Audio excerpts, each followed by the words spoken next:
Assalamualaikum warahmatullahi wabarakatuh. Bismillah walhamdulillah wala haula wala quwata illa billah wa ba'd.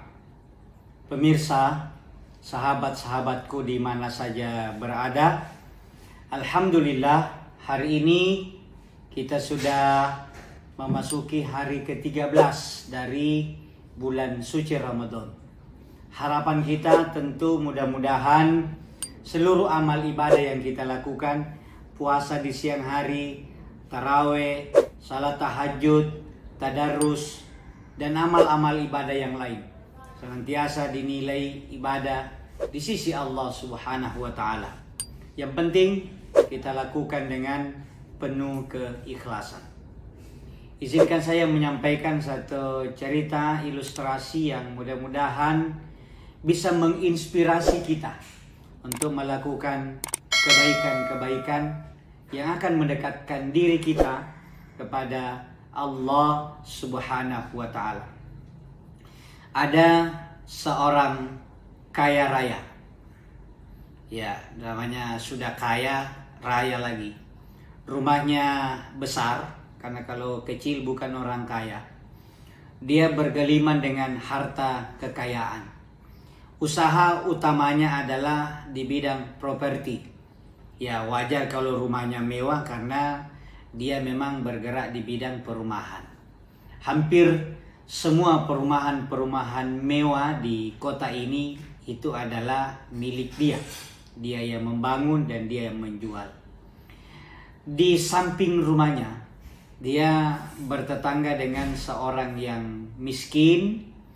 Rumahnya gubuk derita, sudah gubuk derita lagi. Pekerjaannya adalah tukang jahit sepatu keliling.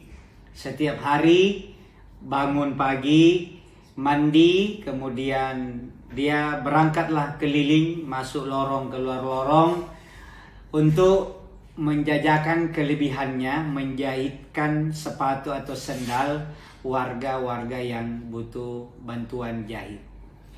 Ada keunikan yang sering dilakukan oleh si miskin penjahit sepatu ini, yaitu dia senang bernyanyi. Dia hampir semua yang dia lakukan di rumah ada-ada saja lagunya muncul. Kadang lagu dangdut, kadang pop, kadang kasidah, kadang hanya nada-nada saja. Mau mandi nyanyi, selesai makan nyanyi, duduk-duduk nyanyi. Dia riang gembira. Ya, tentu ibadahnya juga bagus, sholatnya rajin, biasa juga mengaji. Cuma yang menjadi perhatian dari tetangga yang kaya ini adalah dia begitu riang gembira. Dia senang menyanyi, sedikit-sedikit dia melantunkan lagu-lagu yang indah.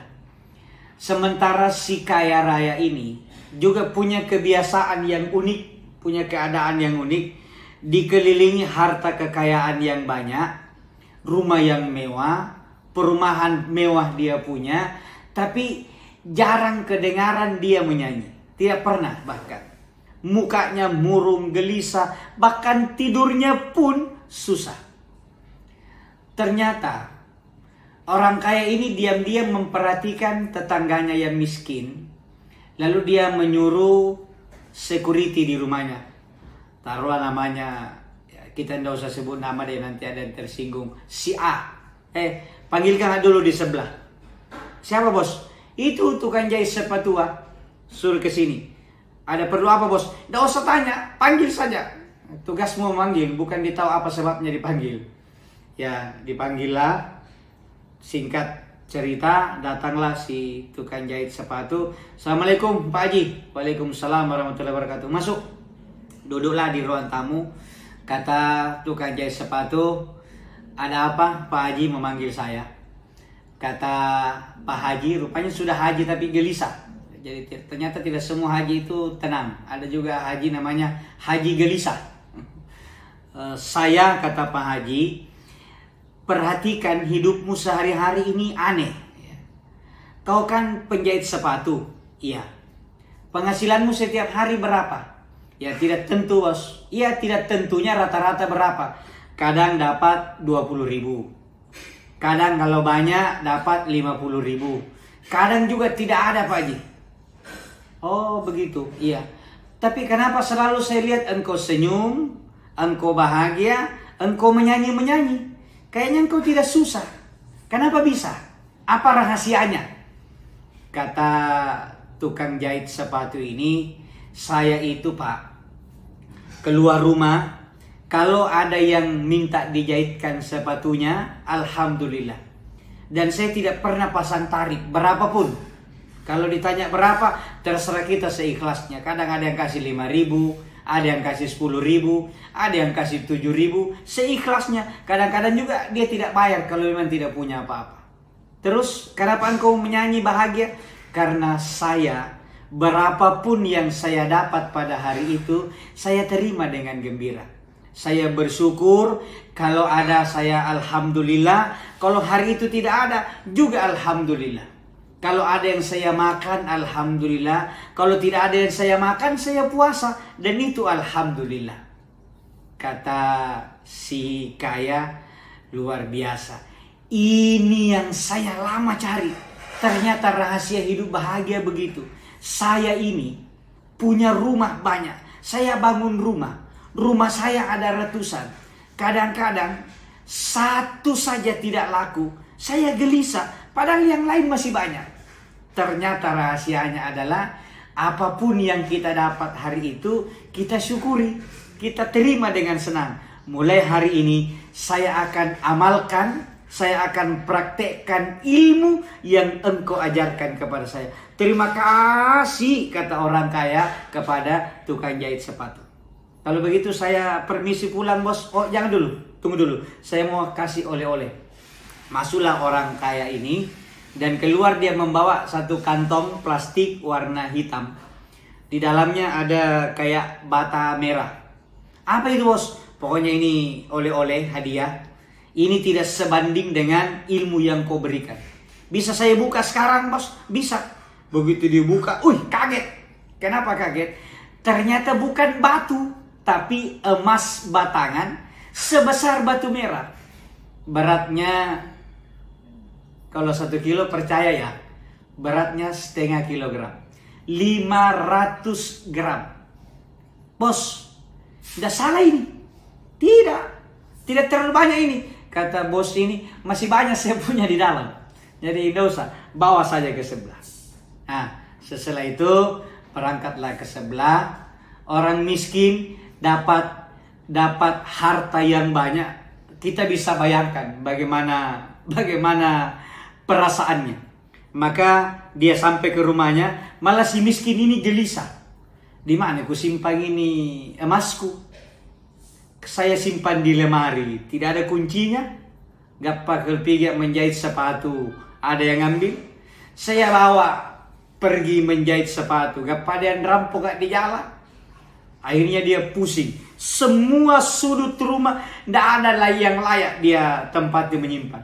Akhirnya dia punya ide. Oh kalau begitu aman, saya simpan di bawah tempat tidur saya. Kebetulan dia tidak punya ranjang, dia hanya tikar. Maka dibuka tikarnya, baru dia gali. Digali, baru dia timbun. Tidak mungkin ada orang yang tahu. Mana ada orang yang menyangka saya punya emas setengah kilo simpan. Dia di situ, kemudian dia duduk bersila di atasnya. Sudah, sejak itu dia mulai murung gelisah. Dia mau kencing, jangan-jangan saya pergi kencing, ada yang ambil ini saya punya emas. Tapi karena kebelet dia masuk kencing di kamar mandi, tapi kamar mandinya tidak ditutup. Mukanya lihat terus tempat tidur, jangan-jangan ada yang ambil. Sudah itu dia, malam itu dia tidak bisa tidur. Lama dia tidak bisa. Dia duduk bersila. Karena mengantuk sekali, dia tidur sambil duduk. Kenapa? Dia tidak mau tinggalkan itu tempat di mana emas dia taruh di bawah. Paginya dia berpikir, kalau saya mandi agak lama, tidak usah deh mandi. Cukup cuci badan, kemudian dia kembali duduk lagi. Mau pergi menjahit sepatu seperti biasa, muncul pikiran. Kalau saya pergi ada yang rampok, rugi saya 500 gram. Kalau saya bawa ada yang rampok, lebih rugi. Lebih baik hari ini saya tidak usah pergi. Dia tinggal di situ dan dia tidak menyanyi-menyanyi lagi. Dia murung. Yang dia pikirkan bagaimana menjaga emas ini. Yang dia pikirkan takut jangan sampai ada yang ambil emasnya. 1 minggu dia tidak ingin menjahit sepatu. 1 minggu dia tidak kena matahari. 1 minggu dia mandi seadanya. Buang air secepatnya. Akhirnya badannya pucat, gelisah, dan puncaknya pada hari ke-8 dia gali itu. Dia gali itu emas yang dia simpan, dia ambil kembali, baru dia ke sebelah ke rumahnya bos orang kaya ini. Assalamualaikum. Waalaikumsalam. Ada apa? Saya perlu ketemu Bapak. Kenapa? Kembalikan senyumanku. Kembalikan kebahagiaanku. Kembalikan riang gembiraku. Kata orang kaya, Pak Haji ini, kapan saya ambil? Saya kan tidak lakukan. Malah sekarang saya mau berterima kasih karena sejak hari itu saya bahagia. Kalau tidak laku rumahku, saya bilang alhamdulillah, kan masih banyak yang lain yang sudah laku. Sejak itu saya gembira. Justru itu Pak. Saya sejak dikasih emas 0,5 kilo, saya tidak bisa tidur nyenyak, makan tidak enak, buang air tidak nikmat, buang air kecil buru-buru, dan saya tidak berani tinggalkan rumah. Makanya hari ini saya kembalikan ini emas, ambil kembali, saya tidak sudi. Karena gara-gara ini membuat saya tidak bisa hidup dengan tenang. Pemirsa, sadar atau tidak, cerita ini adalah cerita kita sehari-hari. Kadang yang membuat kita gelisah bukan karena tidak punya apa-apa. Kadang yang membuat kita susah tidur bukan karena kita miskin, tapi karena kita takut kehilangan apa yang kita miliki. Padahal sesungguhnya kepemilikan itu juga hanyalah kepemilikan nisbi.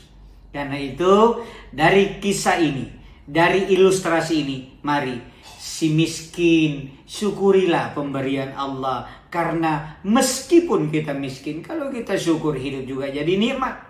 Orang kaya juga begitu, syukuri nikmat Allah. Sedekah, keluarkan sebagian. Dengan begitu hidup kita juga akan bahagia. Mudah-mudahan karena hanya dengan bersyukur kita hidup tenang. Dan kalau kita kufur nikmat, hidup kita akan susah. La in syakartum la azidannakum wa la in kafartum inna adabi lasyadid. Mohon maaf atas segala kekurangan. Wallahul muwaffiq ila aqwamit thariq. Wassalamualaikum warahmatullahi wabarakatuh.